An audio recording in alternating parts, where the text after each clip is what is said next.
नमस्कार दोस्तों, आज आप लोग सुनेंगे कर्मों का फल कहानी। एक बार एक कंपनी के मालिक ने छोटी सी गलती होने पर अपने मैनेजर को बहुत खरी खोटी सुना दी। मालिक की बातें सुनकर मैनेजर को बहुत गुस्सा आया, लेकिन वो उनसे कुछ कह भी नहीं सकता था। कुछ कहता तो उसकी नौकरी चली जाता। गुस्से में वो मैनेजर अपने मालिक के बिन से बाहर आ गया अपने मालिक के केबिन से बाहर आ गया और बाहर आकर उसने अपना सारा गुस्सा स्टाफ पर निकाल दिया।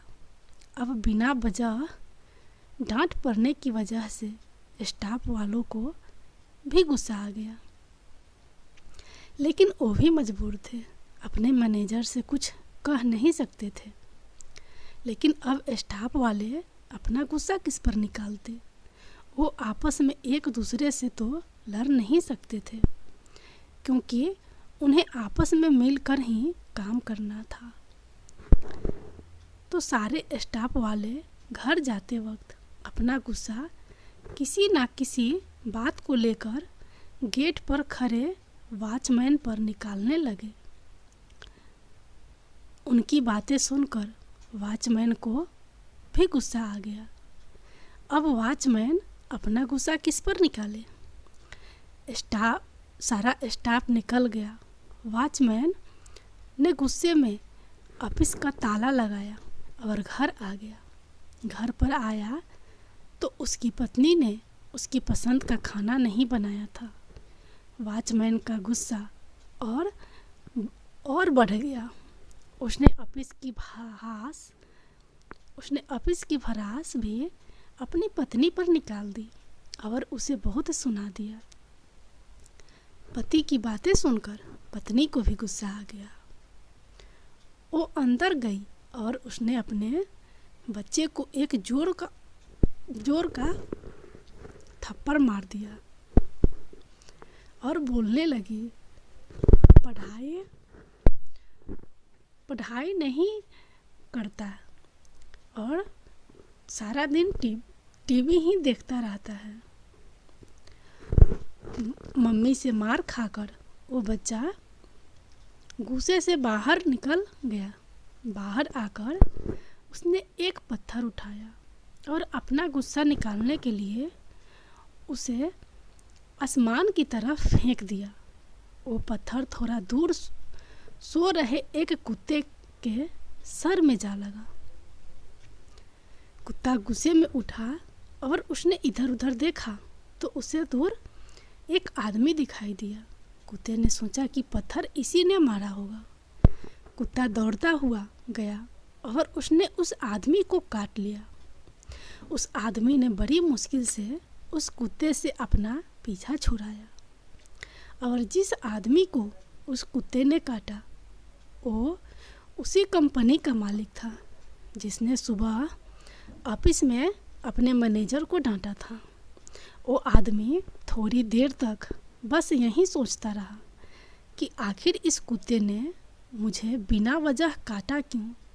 रोज़ तो ये मेरे पास दुम हिलाता हुआ आता था, लेकिन आज इसे ऐसा क्या हो गया जो इसने मुझे काटा?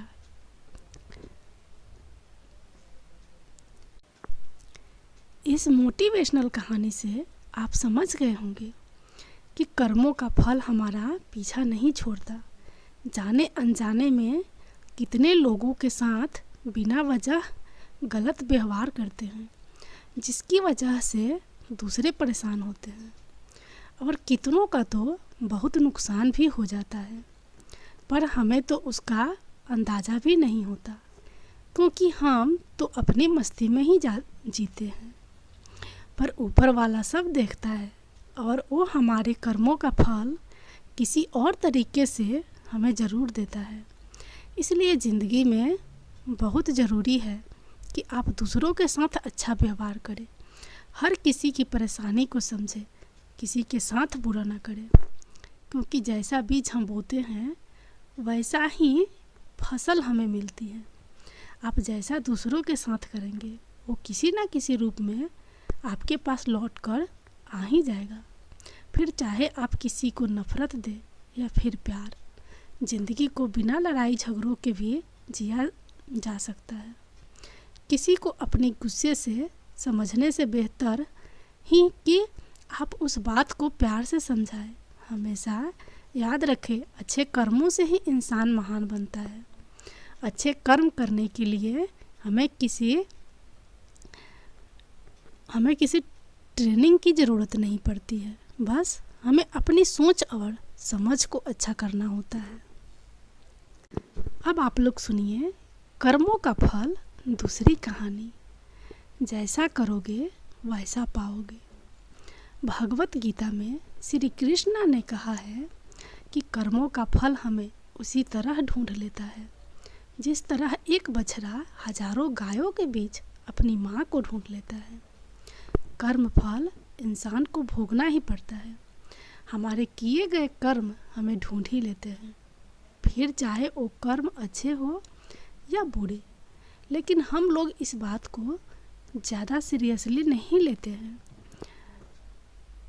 हमें लगता है कि कर्म फल जैसा कुछ नहीं होता। हम अक्सर उन लोगों को बारे में बातें करते हैं जो दूसरों के साथ बुरा करते हैं, लेकिन फिर भी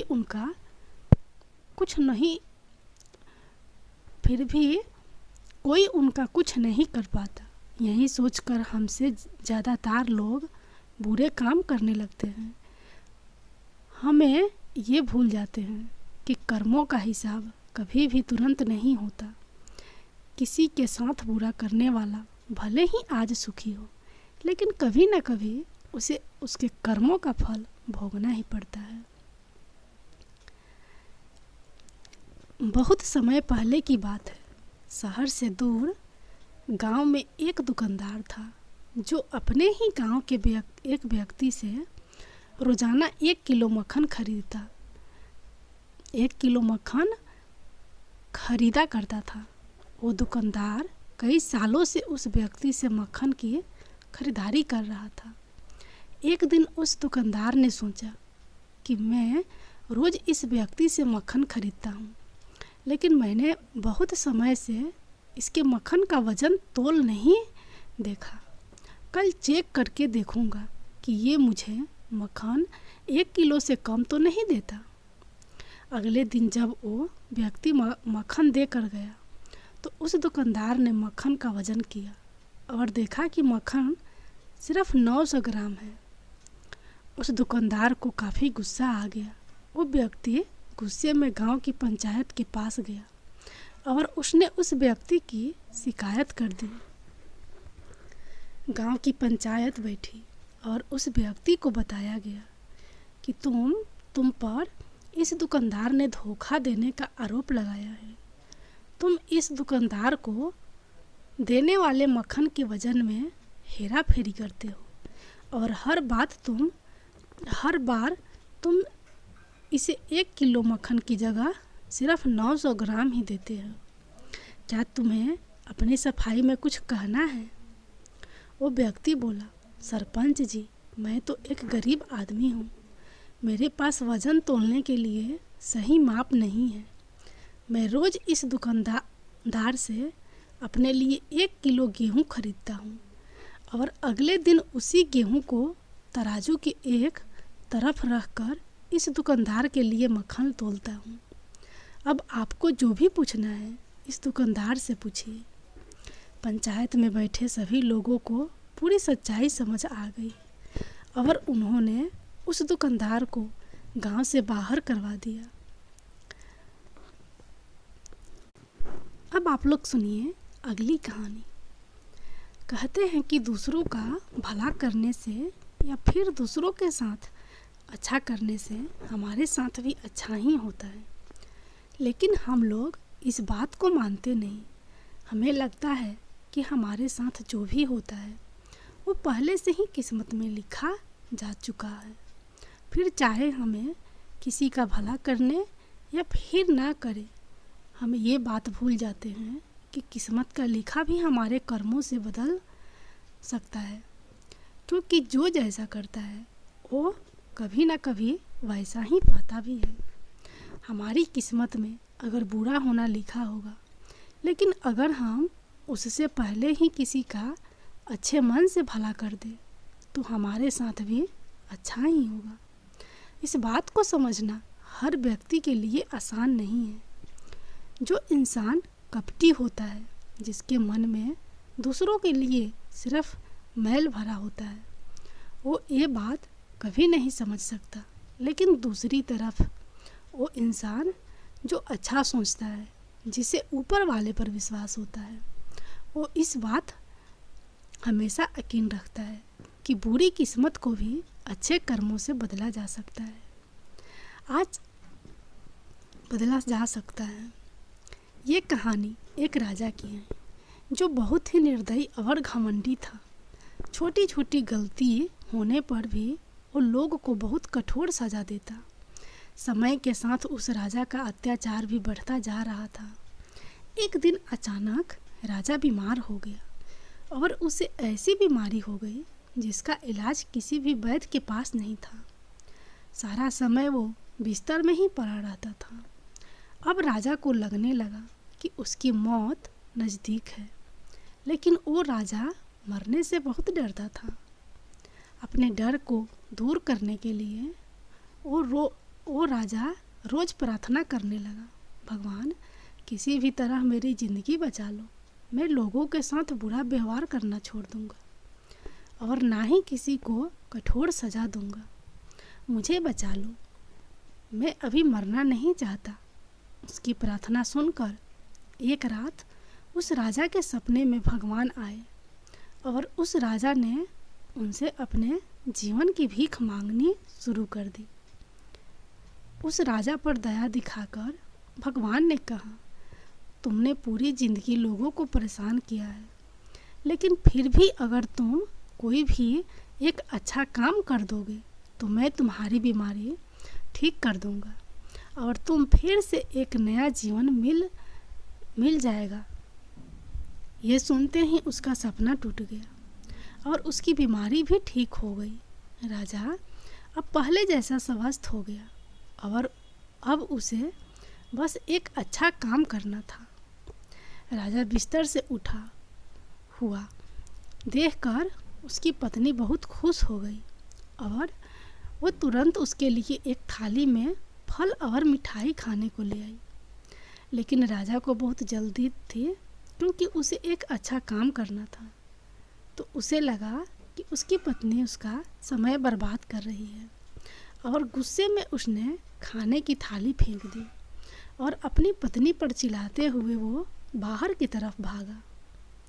बाहर जाकर उसने अपने सैनिक से घोड़ा लाने को कहा। सैनिक बोला, महाराज आप लंबे समय से बीमार थे, तो हमने रोज़ की तरह सभी घोड़ों को घास चरने के लिए जंगल भेजा है और उनके आने से अभी देर है। ये बात सुनकर राजा को गुस्सा आ गया।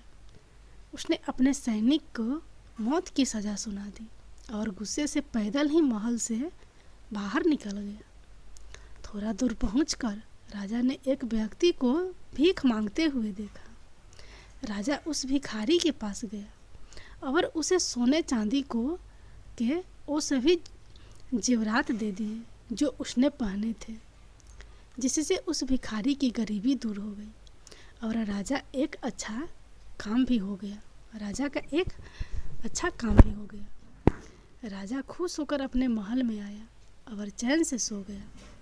फिर से भगवान उसके सपने में आए और बोले, मैंने तुमसे एक अच्छा काम करने को कहा था, लेकिन तुमने उस एक काम को करने से पहले भी कई गलत काम कर दिए। पहले तो तुमने बिना वजह अपनी पत्नी को डांटा और फिर तुमने अपने सैनिक को बिना किसी गलती के मौत की सज़ा दे दी और अब तुम्हारी जान नहीं बच सकती। थोड़ी ही देर में राजा की मौत हो गई।